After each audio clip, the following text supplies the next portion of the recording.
درود بی پایان به ایران، درود بی پایان به همه شما دوستان عزیزی که بیننده برنامه هستین. امروز جمعه 28 آذر برابر با 19 دسامبر 2025 میلادی است دیگه. آخرین روزهای سال 2025 هست و داریم دیگه یواش یواش وارد 2026 میشیم. خیلی اتفاقای مهمی داره میفته. همینجور این جهان در تلاطم و نوسانه. یه جوری میتونم بهتون بگم که همه جای مهم دنیا، خب یکیش خاورمیانه است، ایران خودمون یکی از مهمترین نقاط دنیاست که اتفاقات زیادی توش داره میفته. یکی از جای دیگه آمریکاست که خیلی اتفاق همینجوری تمام امسال هر روزش یه خبر بود. یکی هم اروپاست که تو این یکی دو روز گذشته خیلی اتفاقات، یعنی مدت هاست از بعد از جنگ اوکراین در تلاطم هست، ولی خب الان دیگه به یه جای حساس رسیده که راجع به اینا هم صحبت کنم. قبل از اینا راجع به مسائل ایران صحبت میکنم، یعنی اول با ایران شروع میکنیم. خب ما حدود مثلا هفته پیش تقریبا همه افکار و امید درگیر مسئله نرگس خانم محمدی بود که در مشهد یه جورایی میتونم بهتون بگم که مردم پسش زدن و نخواستنش، اجازه ندادن بهش که اون مراسم رو مال خود کنه و به نوعی تشخیص دادن که یعنی اینجوری این تشخیص مردم بود دیگه که اینها آدم حکومت هستن. ارتش سایبری دست به کار شد و گفتن که اینا مردم نبودن، اینا نیروهای خود اطلاعات بودن، نیروهای سپاهی بودن، اطلاعاتی و امنیتی بودن. ولی خب به هر حال چیزی که ما از جمهوری اسلامی سراغ داریم اینه که اگه نیروهای امنیتی نمیخواستن خانم محمدی اونجا باشه، اصلا نمیذاشتن پاش به مشهد برسه. اگر هم پاش به مشهد میرسید نمیذاشتن وارد این مراسم بشه. اگر هم وارد مراسم میشد نمیذاشتن بره بالای سن. پس بنابراین نیروهای امنیتی اتفاقا ایشون رسوندن تا بالای سن و این مردم بودن که ایشون رو نخواستن.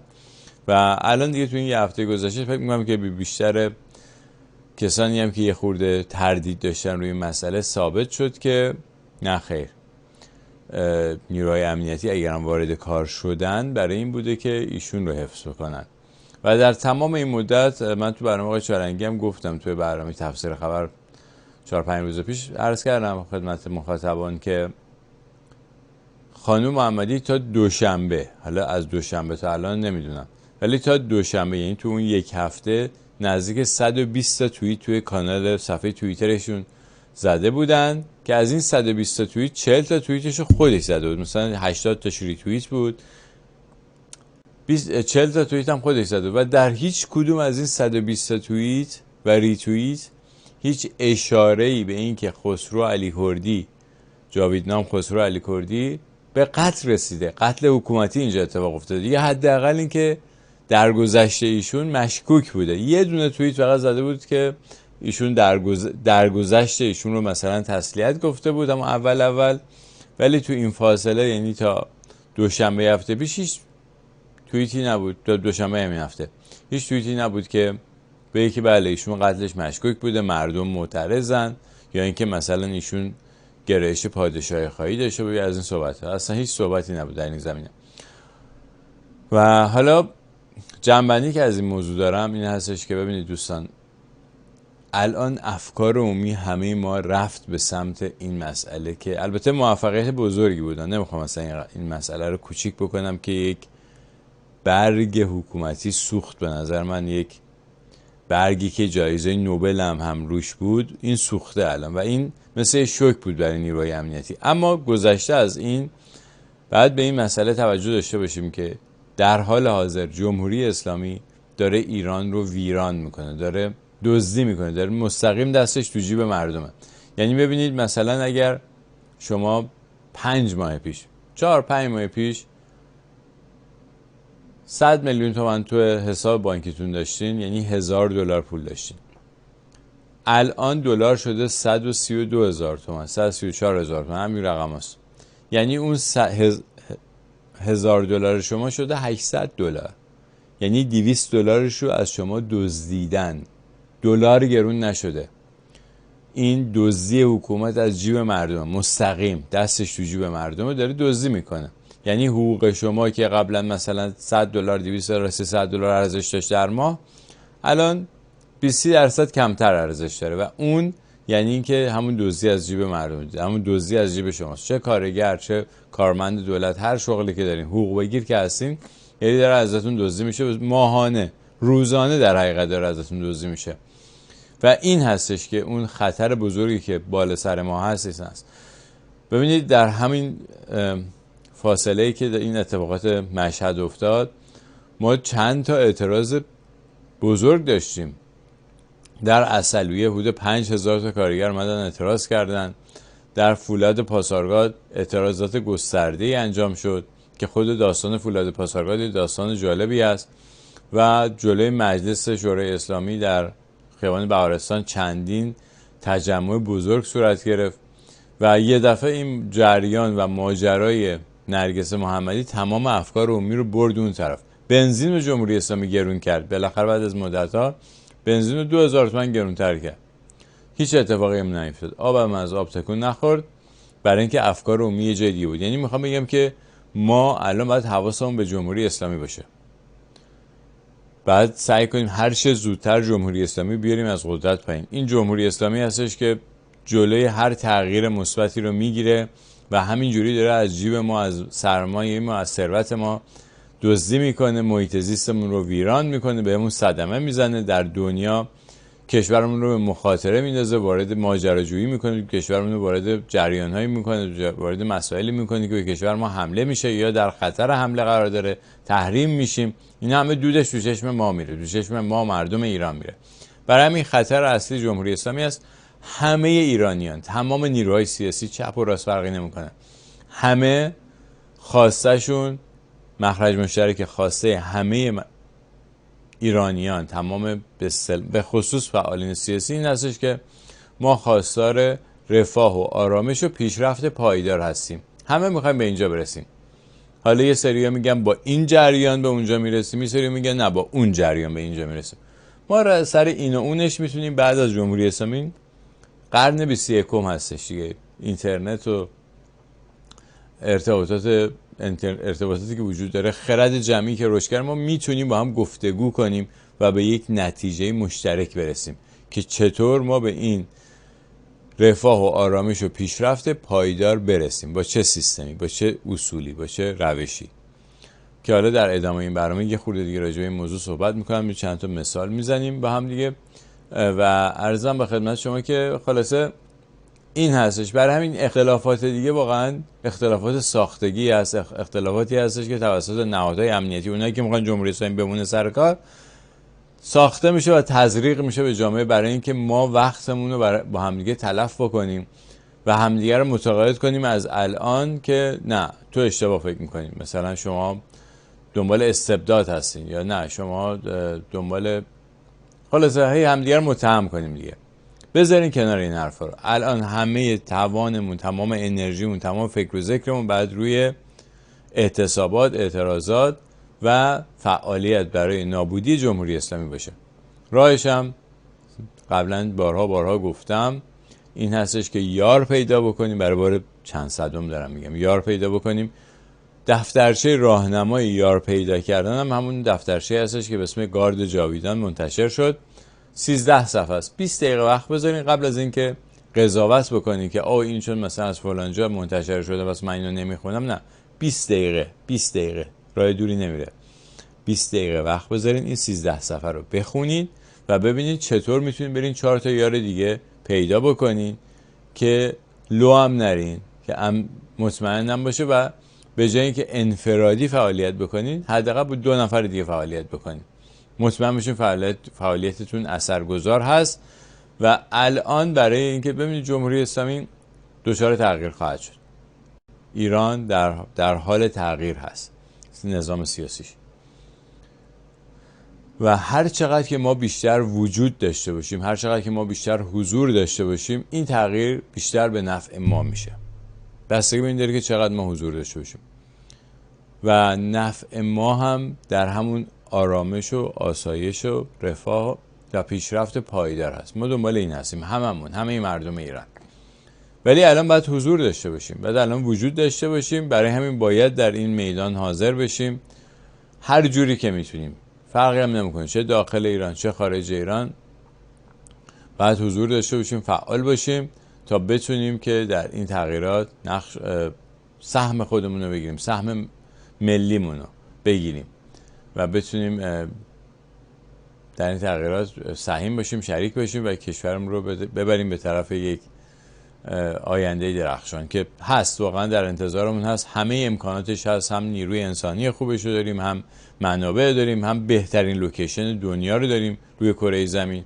همه چی ما داریم، بهترین موقعیت جغرافیایی رو داریم، همه چی در انتظار برای ما فراهم هست. و این ایده ای که مثلا عربستان نمیخواد ایران قوی بشه، نمیدونم امارات نمیخواد ایران قوی بشه، این هم یک چیزیه که از خارج فروخته شده. حتی اگر چنین ایده‌ای برای اونا مطرح شده، این فروخته شده بهشون. همه این کشورها زمانی موفقیت بیشتری خواهند داشت که همه با هم قوی باشن. اتفاقا یک ایران قدرتمند به نفع همه کشورهای دنیاست، مخصوصا همسایگانش. بیشتر از همه همسایگان ایران نفع میبرن از یک ایران قدرتمند. اینو تاریخ ثابت کرده. شما صفحات تاریخ هر چقدر برین عقب‌تر میبینین هی بیشتر بهتون ثابت میشه که هر وقت که ایران قدرتمند هست، تمام مردم اون منطقه در آسایش بیشتری دارن زندگی میکنن و هر وقت که ایران ضعیف میشه، آسایش کل اون منطقه به هم میریزه. مثل همین الان. برای همین ایران قدرتمند به نفع هم است. یادتون باشه هیچ کس نفع نمیبره از ضعف یه ملت دیگه، ضعف یک. چرا؟ یه سری کمپانی هستن، یه سری بانکدار بین‌المللی هستن که اینا یاد گرفتن که اینجوری پولدارتر بشن، اینجوری نفع ببرن با دزدی کردن از کشورهای دیگه. ولی مردم هیچ کشوری نفع نمیبرن از ضعیف شدن مردم یک کشور دیگه. مثالاشو قبلا بارها تو برنامه گفتم. به طور مشخص آفریقا رو جارو کردن، همه جور بلا سرش آوردن که مثلا اروپا در رفاه آسایش بشه، ولی همچین چیزی نشد، همچین اتفاقی نیفتاد و اروپا همچنان در مشکلات خودش داره دست و پا میزنه. همین الان بعد از 100 سال که این کار 150-60 سال که این کار انجام دادن، هنوز اروپا مشکلات بزرگی داره. این راجع به مسئله ایران بود. فقط خواستم بگم که ما هممون یک خواسته مشترک داریم، فرقی نمیکنه. بنابراین انقدر به خودتون برچسب نزنید که من اینم یا من اونم. نه، ما همه ایرانی هستیم و میخوایم دنبال رفاه و آرامش و پیشرفت پایدار هستیم. راهش که از چه راهی به این میرسیم رو بذاریم برای بعد از نابودی جمهوری اسلامی. خیلی راحت میتونیم با هم گفتگو کنیم و به یک نتیجه مشترک برسیم. بریم به سراغ اخباری که تو این چند روز گذشته. قبل از اینکه به سراغ اخبار بریم، یه چند تا ویدیو اومد. میدونید در منطقه، نمیدونم حالا میدونید یا نمیدونید، در منطقه خلیج فارس تو این یک هفته گذشته خیلی طوفان‌های شدید و بارندگی زیاد شده و در جزیره هرمز سری تصاویر آخر زمانی جالبی شکل گرفت که اینا رو با شما به اشتراک میگذارم. این مثل رودخانه خون هست، همون خاک سرخ جزیره هرمز هستش که جمهوری اسلامی داره میدزده. نمیدونم حالا کجا داره میدزده، برای جمهوری اسلامی هیچ وقت نگفته که این خاک رو به کجا فروختن و اینا. ولی خلاصه الان این بارونه اومده و یک تصاویر جالبی خلق شده که من اینا رو به شما به اشتراک میگذارم اینجا. یعنی حداقل در 30-40 سال گذشته همچین تصاویری خلق نشده بود. معلوم نیست دیگه کی دو مرتبه همچین اتفاقی هم بیفته. و خلاصه اینم خواستم باتون به اشتراک بگذارم که این رو هم داشته باشیم. ثبت در تاریخی است به نظرم. این تصاویر خیلی جالب هست، خیلی سورئال هست. خلاصه جالبه. اینم از این. خب اما در آمریکا دیروز دونالد ترامپ یک قانونی رو امضا کرد که خیلی ها فکر کردن که این منظور این ازش که مثلا همین گیاه گل یا علف یا ماریجوانا این آزاد شده. ببینید ماریجوانا در آمریکا میتونم بگم که در این حداقل 4-5 سال گذشته در بسیاری از ایالت‌ها آزاد شده خرید و فروشش. خیلی از ایالت‌ها هستن که رسما مغازه‌ای هستش که شما میتونید برید توش ماریجوانا خرید بکنید، بخرید. یه سری جاها هستش که یواشکی خرید و فروش میشه، ولی پلیس به اون شکل دیگه کاری نداره. یعنی دیگه کسی رو مثلا به خاطر حمل ماریجوانا به زندان نمیندازن، در صورتی که قبلا خیلی سفت و سخت بود، آدما مثلا 10 سال 15 سال میرفتن زندان برای اینکه مثلا یه اونس ماریجوانا داشتن. میتونست یعنی بستگی داشت دیگه در کدوم دادگاه و کدوم قاضی و طرف کیه و اینا همش پارامترهای مختلفی بود که خلاصه میتونست که دردسر بزرگی برای آدم به وجود بیاره. ولی الان حداقل 4 5 سالی هستش که دیگه اونجوری نیست، اون بگیر و ببندی که قبلا بود نیست. اما همچنان ماریجوانا، این گیاه که در ایران بهش میگن شاهدونه، این گیاه جزء مواد مخدر خطرناک به حساب می اومد. به همین دلیل کاتگوری وان مثلا جزء مواد مخدر خطرناک بود. به همین دلیل تحقیقات دارویی نمیشد روش انجام بشه، یعنی بعد یک سری مراحل خیلی خاصی طی میشد، دوچار وارد یک بوروکراسی دولتی میشد. اگه شما می‌خواستین مثلا تحقیق بکنی روی این که بخوای از توش یه ماده دارویی استخراج بکنی، چون جزء مواد مخدر خطرناک به طبقه بندی شده بود، نمیشد که هر مثلا یه دانشگاه بیاد روش تحقیق بکنی یا یک آزمایشگاه خصوصی بخواد روش تحقیق بکنی.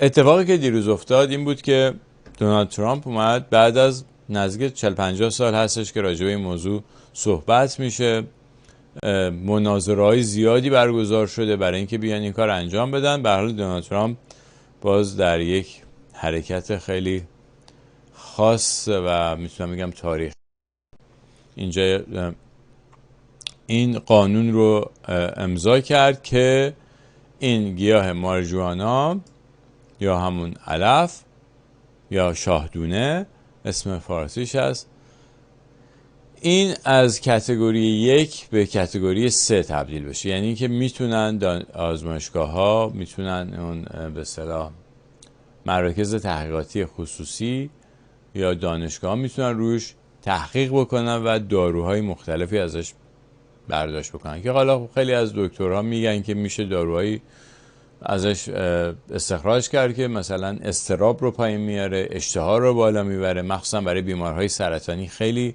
کمک میکنه. حتی میتونه مثلا بعضی مدعی هستن که میتونه سرطان رو درمان بکنه. اینها تحقیقاتی هستش که هنوز رسمی نشده هیچ کدومش، ولی با این امضای این قانون میتونه رسمی بشه. میتونن واقعا دانشگاه قشنگ تحقیقات رسمیشون انجام بدن و نتیجه رسمیش هم منتشر کنن. و این خیلی مهم هست. چرا حالا این اتفاق نمیافتاد؟ برای اینکه بازم کمپانی‌های دارویی پشتش بودن. چون وقتی که از این گیاه دارویی استخراج بشه، اینو نمیشه پتنت کرد. کاری که کمپانی‌های داروسازی میکنن، اینا تو آزمایشگاهاشون مثلا یه دارویی رو پیدا میکنن، بعد اینو میبرن پتنت میکنن. یعنی دیگه هیچ کمپانی دیگه این دارو رو نمیتونه تولید بکنه و این دارو در انحصار این کمپانی باقی میمونه برای مثلا 10 سال 20 سال یه مدتی و میتونه مثلا این دارو رو که براش مثلا $1 تموم میشه $10 بفروشه.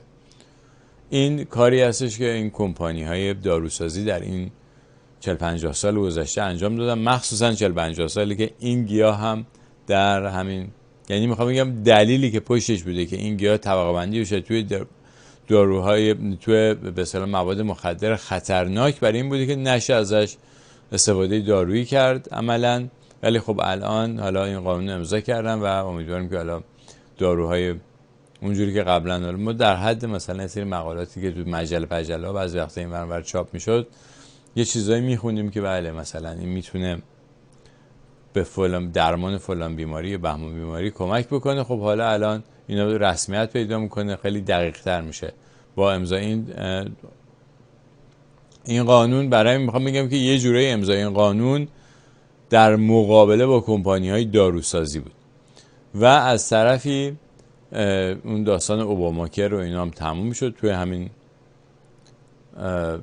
بیگ بیوتیفول بیل، توی اون آخرین لایحه به اصطلاح بودجه‌ای که تصویب شد و 40 روز رو گاورمنت شاتداون کردن که یه چیزایشو عوض بکنن و شکست خوردن در نهایت دموکرات‌ها.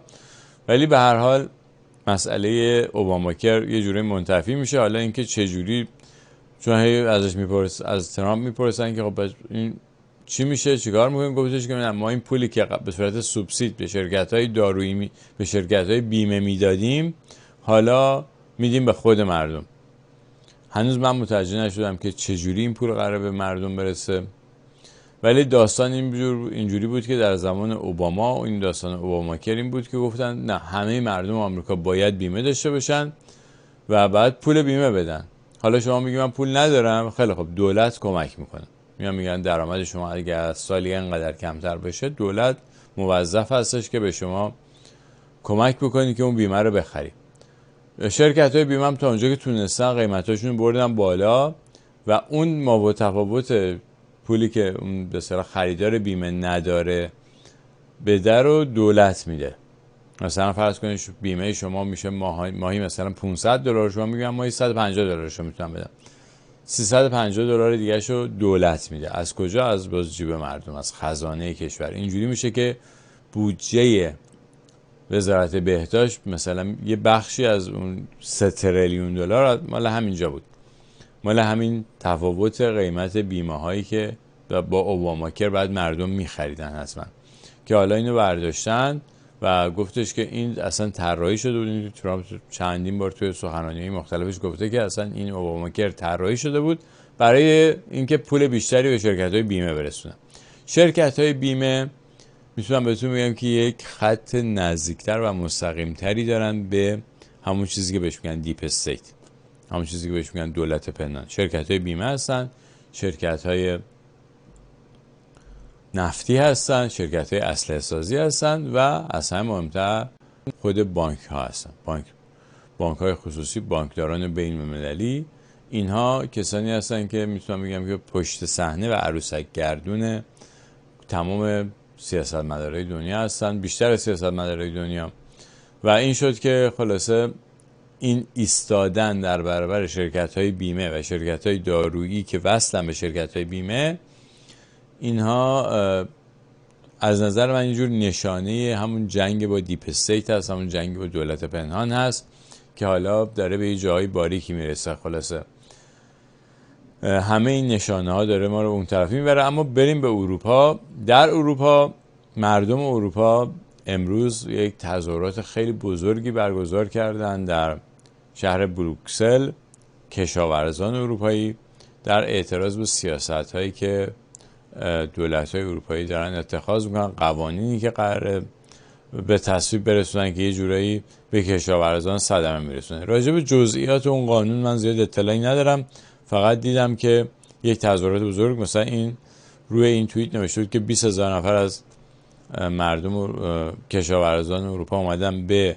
بروکسل و اونجا تظاهرات کردن و این تظاهرات یه شکل تقریبا خشونت آمیزی هم به خودش گرفت و میبینین که آتیش و خلاصه گاز اشک‌آور این چیزا اومد، ولی کشاورزا خیلی هماهنگ اومدن و یه کارهای عجیب غریبی اونجا انجام دادن که حالا تصاویرش رو واسهتون میذارم.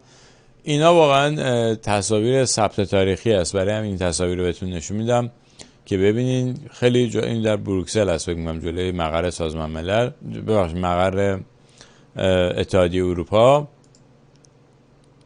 من نرفتم خودم به بلژیک و بروکسل، نبودم هیچ وقت، بنابراین زیاد نمیدونم که کجا هست، کجای دقیقاً کجای بروکسل است. فقط بر اساس توضیحاتی که رو خود ویدیو بود خدمتتون عرض می‌کنم. اینجا می‌بینید یکی از کارهای جالب این هستش که این سیب زمینی‌ها رو می‌ریزن برای اینکه معترضین به طرف نیروهای پلیس از این سیب زمینی پرتاب بکنن. و من دیدم که توی انگلیس یه جایی بود که یه سری از خانواده‌های کم درآمد اومده بودن، حالا کم درآمد پر درآمدشون نمیدونم، ولی اومده بودن داشتن هم سیب زمینی‌ها رو جمع می‌کردن بردن خونه. این هم اتفاق جالبی بود. یه اتفاق جالب دیگه تصویر سمت چپی می‌بینید که همون کشاورزان فرانسوی اومدن پرچم اتحادیه اروپا رو کندن و پرت کردن رو زمین. فکر کنم این مثلا وزارت کشاورزیشون هست. و تصویر سمت راستی هم فضولات دامیشون آوردن توی یکی از محله‌های ثروتمند پاریس خالی کردن که مثل اینکه محله‌ای هستش که بیشتر سیاستمداران فرانسوی اونجا زندگی میکنن. این هم یک حرکت عجیب و غریبی بود که خب خلاصه ما الان شاهد این اتفاقات هستیم. من میخوام خدمت نیروهای سیاسی عزیزمون عرض بکنم که ببینید این اروپاست. اروپا هم احزاب درش آزادن، بیشترشون هم جمهوری هستن. مخالفتی با جمهوری و احزاب آزاد ندارم، فقط دارم بهتون میگم که هم احزاب آزاد دارن، هم انتخابات دارن، صندوق رأی هم میذارن و از توی اون صندوق رأی این سیاستمدارانی میان بیرون که الان مردم اروپا دارن اینجوری بهش اعتراض میکنن. فقط نکته این هستش که صرف داشتن احزاب آزاد و انتخابات به معنی برقراری رفاه و آرامش و پیشرفت پایدار نیست. لازمه، ممکنه که شما بگین که بله احزاب آزاد باید باشن تا ما بتونیم به همچین جایی برسیم، ولی اینکه فکر کنید چون احزاب آزاد هست حتما به دموکراسی میرسیم، نه، اینجوری نیست. این کارنامشه دیگه، شاهد زندشه که نه، فقط با اون نمیرسیم، بعد دنبال چیزای دیگه ای باشیم، بعد بریم به سراغ پارامترهای دیگه. اینا مال بعد از براندازی جمهوری اسلامی که میتونیم مفصل بشیم راجع بهش صحبت بکنیم. الان بعد همه حواس و فکر و ذکرمون به این باشه که جمهوری اسلامی رو از قدرت بکشیم پایین. و اما در اروپا یه اتفاق خیلی مهم دیگه ای که داره میفته این هستش که ببینید روسیه، خب نفت و گاز، بزرگترین خریدار نفت و گاز روسیه کشورهای اروپایی هستن، نزدیکش هم هستن و ازش خرید میکنن و این پول این نفت و گازها میمونه توی بانک‌های اروپایی و الان اومدن فریز کردن، اینا رو نگه داشتن دیگه. خیلی قابل فهم بگم این هستش که نگه داشتن، یخ زده. الان این پول‌ها اصطلاحاتی که این بانکدارا به کار میبرن برای دزدی‌هاشون، این پول‌ها رو فریز کردن و دولت روسیه نمیتونه بهش دست بزنه و اینها نگه داشتن این پول‌ها رو. حالا به بهونه این که ما باید به اوکراین کمک بکنیم و بهش نه کمک، تازه این پول رو میخوان وام بدن به اوکراین. از کدوم محل؟ از همین محل پول‌های فریز شده روسیه. و این میتونه تبدیل بشه به یک بحران بین‌المللی، میتونه تبدیل بشه به یک بحران بزرگ در اروپا. یعنی یه جورایی شاید اعلام جنگ به روسیه هست، اینکه پولهاشو نگه دارن. نخست وزیر پلند یا لهستان هم اینجا یه جورایی میتونم بهتون بگم که اخطار داد که بله این میتونه یک بحران به وجود بیاره و ما اینجا ما هستیم که میتونیم تصمیم گیر باشیم و جلوی اینو بگیریم.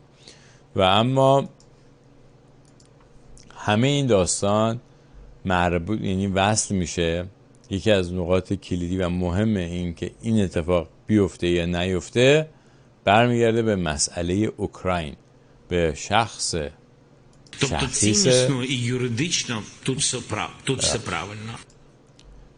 شخیص آقای زلنسکی، ولادیمیر زلنسکی. ایشون کسی هستن که بعد پای قرارداد صلح رو امضا بکنن با روسیه که امضا نمیکنه. روسیه مقدار زمین اضافه تر خواسته، اونم امضا نمیکنه و ترامپ هم به شدت دنبال این هستش که این صلح برقرار بشه، چون این چرخه، یعنی اینی که الان اروپا هم بیاد و این کشورهای اروپایی هستن که دارن پوش میکنن که نزلنسکی رو نگه دارن در قدرت و هولش بدن به طرف جنگیدن بیشتر با پوتین، با روسیه، و در نهایت میرسه به اینجا که پولهای روسیه رو ندن به روسیه و به این بهانه اون پولها رو به اصطلاح فریز کنن یا بدزدن. این هم که تازه میخوام به اوکراین بدن، نه اینکه همینجوری اون پولها رو بدن به اوکراین، نه، این پولها رو هم به صورت وام میخوام بدن به اوکراین و در قبال این وام ها یا هم از منابع اوکراین رو برای سالیان سال میخوام برای خودشون بردارن، مثل همون قراردادهای 20 ساله که قرار بود جمهوری اسلامی با چین ببنده. یه چیزایی شاید حتی بدتر از اون رو، یه همچین خوابهایی رو برای اوکراین دیدن. همون بانکداران بین‌المللی هستن، همون هستن که این طرح‌ها رو میریزن و الان برای نجات خودشون از این بحرانی که الان در اروپا، همون چیزایی که دیدیم، برای یادآوری باز بهتون نشون بدم که این وضعیت اروپا الان این یک بحران هست و یکی از راه‌های خروج از این بحران این هستش که یک جنگ را بیفته. اگه اروپا با روسیه وارد جنگ بشه، همین آدمایی که الان اومدن تظاهرات میکنن رو میفرستن به میدون جنگ. حالا اینکه چقدر موفق بشن این نشن رو در آینده خواهیم فهمید، ولی این بحران 5 سال پیش هم وجود داشت. یعنی دور اول دونالد ترامپ اواخرش کشورهای اروپایی یکی پس از دیگری مشاهده صحنه‌های شبیه به این بودیم. تظاهرات‌های گسترده در آلمان، در انگلستان، در فرانسه، جلیقه زردها حتما یادتون هست.